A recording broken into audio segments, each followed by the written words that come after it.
বলো কোথায় আমার মা, বলো কোথায়, বলো কোথায় আমার মা। তো গোবিন্দ ঘোষ বাবা আজ ভিক্ষা করে গঙ্গার স্নান করে সেই ছোট্ট শিশুটাকে খুঁজছে। গোপীনাথ, ও গোপীনাথ, কোথায় গেল বাবা? আরে আমার কাছে আই গোপীনাথ। তো মাগো, আজ গোবিন্দ ঘোষ গিয়ে দেখছি আজ গোপীনাথের চরণে উঠুন খেয়ে পড়ে আছে। গোপীনাথ, গোপীনাথ, আমার কোলে এইতে আমি এসেছি। আমায় বাবা বল, আমায় বাবা বল। গোপীনাথ, গোপীনাথ,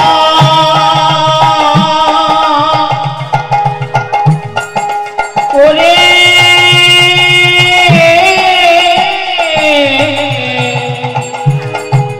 ওরে আমার, ওরে আমার প্রাণে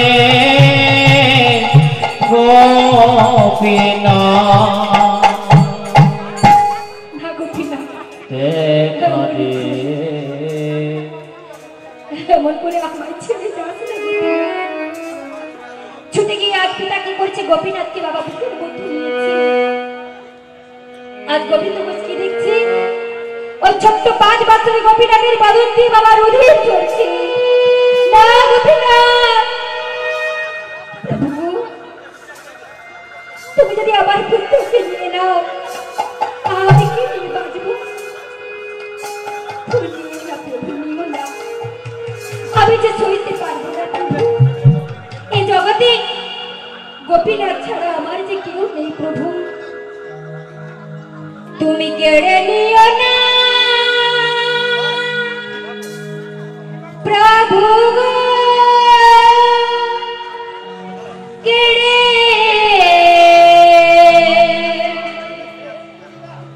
নিও না।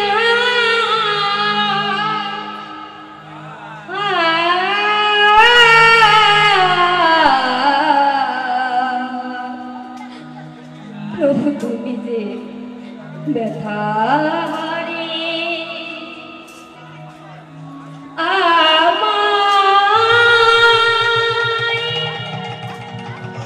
ব্যথা দিও না, কেড়ে নিও না। আজ দিলে যদি পুত্র মরে তবে কেন কেড়ে নিতে যাও? সহিতে পারি না প্রভু, কেন এত দুঃখ দাও? আজ মনের এ বেদনা আমি সহিতে পারি না, সহিতে পারি না প্রভু সহিতে পারি না। প্রভু গো, আমি সহিতে পারি না।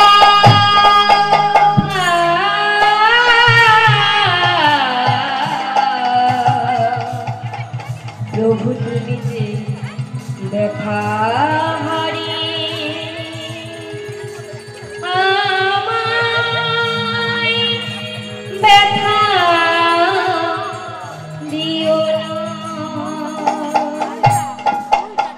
চলে গেল ওই ছোট্ট গোপীনাথের দেহ থেকে প্রাণটা বেরিয়ে চলে গেল।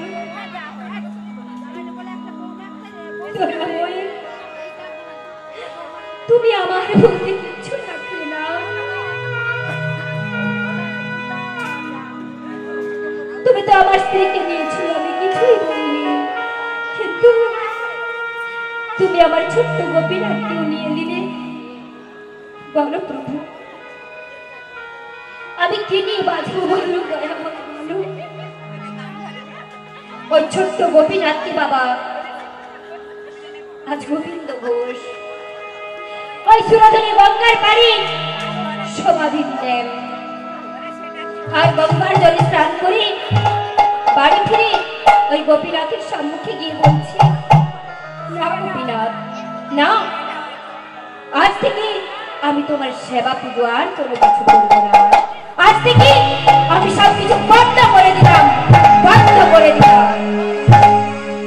তবে গোপীনাথ, তোমায় যেমন আমি সেবা দেব না, তেমন আমি নিজেও কিছু খাবো না গোপীনাথ। খাবি গোপীনাথ? তুমি তো জানো তোমায় কিছু সেবা না দিয়ে আমি খাই না। এদিকে গোপীনাথ দুটি নয়নের জলে বুক ভাসিয়ে কাটছি, বলছে, গোবিন্দ, এই জগতে সবাই আমার সেবা দেয়, তুমি না দিলে আমি থাকতে পারবো, কিন্তু তুমি যদি না খাও তুমি তো মরে যাবে গোবিন্দ, তুমি তো মারা যাবে। একদিন, দুদিন, 3 দিন, আর 4 দিনের দিন। আজ বিগ্রহ গোপীনাথ আর থাকতে পারলো না বাবা। তিনি আজ ওই গোপীনাথ বিগ্রহ গোপীনাথ থেকে সচল মুক্তি ধারণ করলেন। আজ গোপীনাথের রূপ ধারণ করি 1 পা 2 পা করে এসে গোবিন্দ ঘোষকে বলছে, বাবা, ও বাবা, বাবা কে কে আমায় বাবা বলে ডাকছে? আমার কোনো সন্তান নেই, আমার কোনো পুত্র নেই, তুমি যাও এখান থেকে, চলে চলে যাও। ও বাবা, তুমি তো একদিন বলেছিলে বাবা যে আমার দুটো সন্তান, এ জগতে কারো যদি সন্তান মারা যায় তাহলে আরেকটা সন্তানকে কি বাবা না খাইয়ে রাখি? আজ 4 দিন হয়ে গেছে বাবা, তুমি আমায় কিছুই খেতে দাও, দাও না, দাও, আমার কিছু খেতে দাও। ও তুমি বিগ্রহ গোপীনাথ, চলে যাও বলছে, কাছ থেকে চলে যাও, তুমি আমার কাছে এসো না, আমার বলতে তো কোনো কিছুই নেই, তুমি চলে যাও।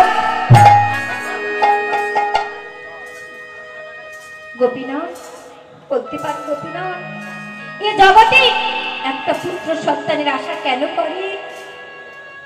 তার শেষের দিনে সাধ্য ক্রিয়া করবে বলে। কিন্তু গোপীনাথ, তুমি তো আমার জন্য কাউকে ডাকলে না যে আমার শেষের দিনে আমার সাধ্য ক্রিয়া করবে।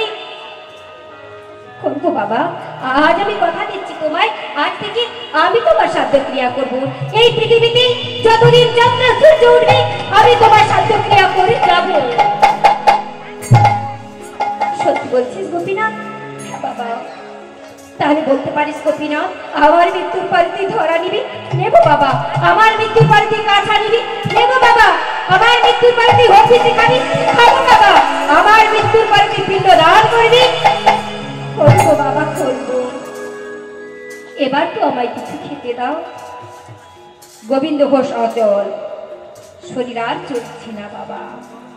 তো কিছু বাড়ি গিয়ে ভিক্ষা করে নিয়ে যাও, কিছু পেয়েছি, আজ রন্ধন করি, আজ ভগবানকে সেবা দিয়েছেন। আর সেবা দিয়ে নিজে অন্য সেবা করেছি, আর মা গো চলতে পারছি না, গোবিন্দ ঘোষ শয্যা নিয়েছে, শরীর অচল। তো গোবিন্দ ঘোষ কাঁদছি। তো এই ছোট্ট গোপীনাথ এসে বলছে, বিগ্রহ গোপীনাথ, বাবা, বাবা তুমি কাঁদছো কেন? গোপীনাথ, আমি যে আর চলতে পারছি না গোপীনাথ, আমার শরীরে যে অচল। ও বাবা, তুমি যদি চলে যাও আমাকে কার কাছে রেখে যাবে? কেন গোপীনাথ, কেন? অগ্রদী বাসিটা রয়েছে, পূজারী বৈষ্ণব রয়েছে, আমি তোকে তারই হাতে তুলে দিয়ে দিলাম। আর জানিস বাবা, আমি তো আর চলতে পারছি না। এদিকে ভগবান ভক্তের কাছে বাবা প্রতিজ্ঞা বন্ধ হয়ে রয়েছে, বদ্ধ হয়ে রয়েছে। তাই কি করেছে? বলছে, ওরে গোপীনাথ, তুই আমায় একটু নাম শোনাতে পারিস? দেখুন মা, ভক্তের মতো যদি ভক্ত হওয়া যায়, ভগবান আর যে নিজেই মুখে নাম দিচ্ছেন। তো আজ করতালটা নিয়েছি, গোবিন্দের চারপাশে ঘুরে ঘুরে আজ এই বিগ্রহ গোপীনাথ নাম দিচ্ছেন। হরে কৃষ্ণ নাম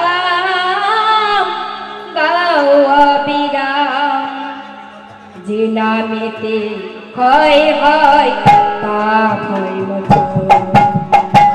হরে কৃষ্ণ নাম গাও অবিরাম, যে নামেতে ক্ষয় হয় পাপ হয় মোচন। হরে কৃষ্ণ নাম গাও অবিরাম, যে নামেতে ক্ষয় হয় পাপ হয় মোচন। হরে কৃষ্ণ নাম গাও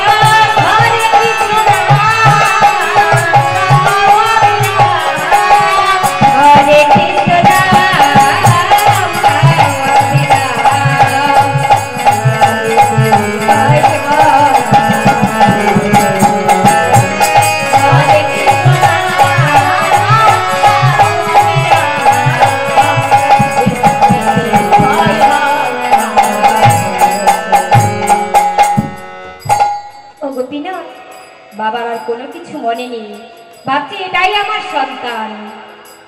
বলছে ও গোপীনাথ, আমায় বাবা একটু ওই বিক্রা গোপীনাথের একটু চরণামৃত সেবা করাতে পারিস? ও বাবা, তুমি চরণামৃত সেবা করবে? আচ্ছা ঠিক আছে বাবা, দাও। এই বলে আমার গোপীনাথ নিজের চরণ ধৌত করে আর গোবিন্দ ঘোষের বদলে দিয়েছে। আর অপলোক নয়নে আর গোবিন্দ ঘোষ আমার গোপীনাথের দিকে রয়েছেন, আর দেহ থেকে বাবা প্রাণটা বেরিয়ে গেল। তো এই ছোট্ট গোপীনাথ সমগ্র অগ্রদীপবাসীকে জানিয়ে দিল, তোমরা সবাই শোনো, আমার বাবা দেহ রেখেছে, আমার বাবা পরলোক গমন করেছে।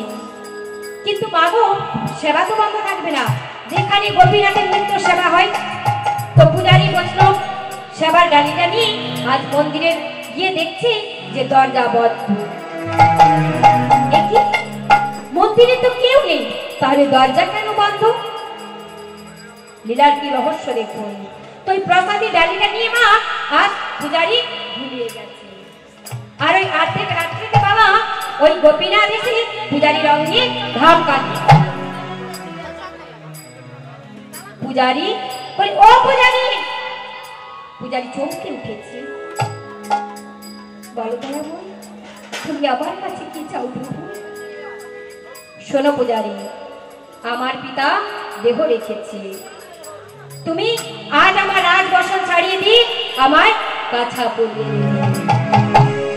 আর ওই চৈত্র মাসে পাপ মোচন একাদশীর দিন আমি আমার বাবার জন্য পিণ্ডদান করব, আর তুমি আজ থেকে আমায় খুব বেশি রান্না করে দেবে, কেমন? সেই কথাটা বাবা সর্বত্র ছড়িয়ে গেল। কেউ এসেছে তার ছিল্লন নয়নি, কেউ এসেছে ভক্তির নয়নি, যার যেমন ভাব তার তেমন না। তো ভক্তমণ্ডলী ভক্তিমতী মায়েরা, যদি আজ গোবিন্দ ঘোষের যদি পুত্র থাকতো, তাহলে কতদিন বাঁচতো বাবা? এই কলির যুগের মানুষের আয়ু কত? 100 বছর। কতদিন বাঁচতো? 10 বছর, 50 বছর, 100 বছর, তার তো বাঁচে না। কিন্তু ভগবান যেটা দেয় এ জগতে সেটা কেউ দিতে পারে না। আজ 500 বছর পার হয়ে গেছে, আজও গোবিন্দ ঘোষের জন্য ভগবান পিণ্ডদান করিয়া চলেছেন এই পাপ মোচন একাদশী।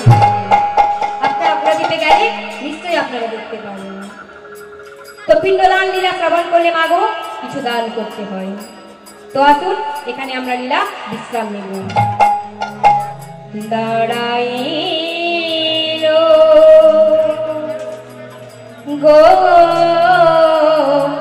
গোপীনা গোপীনা পিণ্ডা হাতে করি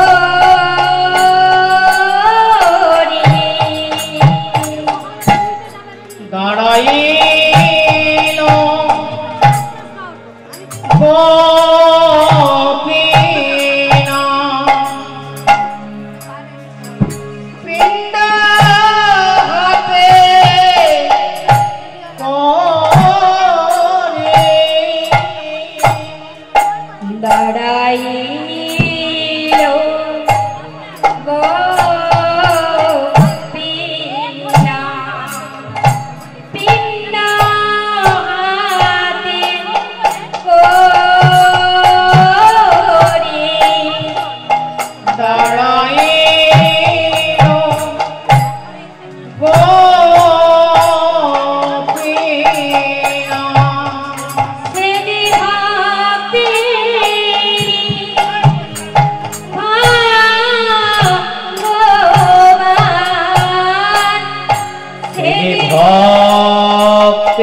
গো